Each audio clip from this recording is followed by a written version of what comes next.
Hello বন্ধুরা, আমার চ্যানেলে তোমাদের সবাইকে স্বাগত জানাই। তোমরা সবাই কেমন আছো? আশা করি ভালোই আছো। আমিও ভালোই আছি। তো আজকে আমি চিকেন রান্না করব, সেটাই তোমাদের সাথে শেয়ার করব।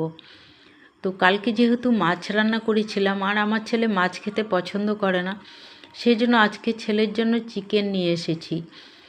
তো চিকেনগুলো নিয়ে এসে চিকেনগুলোকে ভালো করে ধুয়ে নিলাম। ধুয়ে নিয়ে আলু, পেঁয়াজ, রসুন সব কেটে ধুয়ে নিলাম।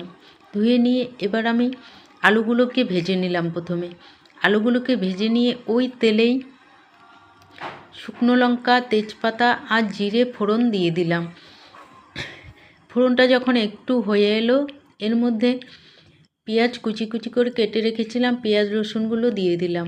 পেঁয়াজ রসুনগুলো যখন একটু ভাজা হয়ে গেল, তো তার মধ্যে আমি মশলা করে রেখেছিলাম, একই সাথে মশলাগুলো করে রেখেছি, পেঁয়াজ, রসুন, আদা, জিরে আর কাঁচা লঙ্কা। আমি যেহেতু শুকনো লঙ্কা খেতে পারি না, তো কাঁচা লঙ্কা দিয়েই আমি রান্না করি।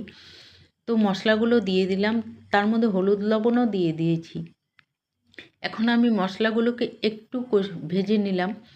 মশলাগুলো একটু ভেজে নেওয়ার পরে চিকেনটার মধ্যে দিয়ে দিলাম। যেহেতু আমি আলুটাকে ভেজে নিয়েছি আগে, তাই আলুটাকে আমি একটু পরে দেব। চিকেনটাকে দিয়ে আমি একটু কষিয়ে নিচ্ছি। কষানো হয়ে গেলে এর মধ্যে আলুগুলো দিয়ে দিলাম। আলুগুলো দিয়ে এগুলোকে একসাথে ভালো করে কিছুক্ষণ সময় কষিয়ে নিলাম।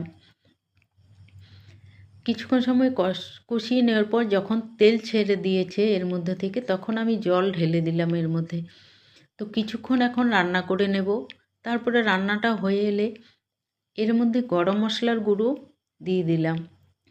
গরম মশলার গুঁড়ো দিয়ে দেওয়ার পর আমি এটাকে এখন নামিয়ে নেব। তো রান্নাটা হয়ে গেছে আমার, এখন আমি রান্নাটাকে নামিয়ে নিচ্ছি। আর আমার রান্নাটা তোমাদের কেমন লাগলো, যদি ভালো লাগে তাহলে লাইক, কমেন্ট, শেয়ার এবং আমার চ্যানেলটিকে সাবস্ক্রাইব করে আমার চ্যানেলের পাশে থেকো তোমরা। নেক্সট দিন অন্য কোনো ভিডিওতে দেখা হবে। ভালো থেকো সবাই।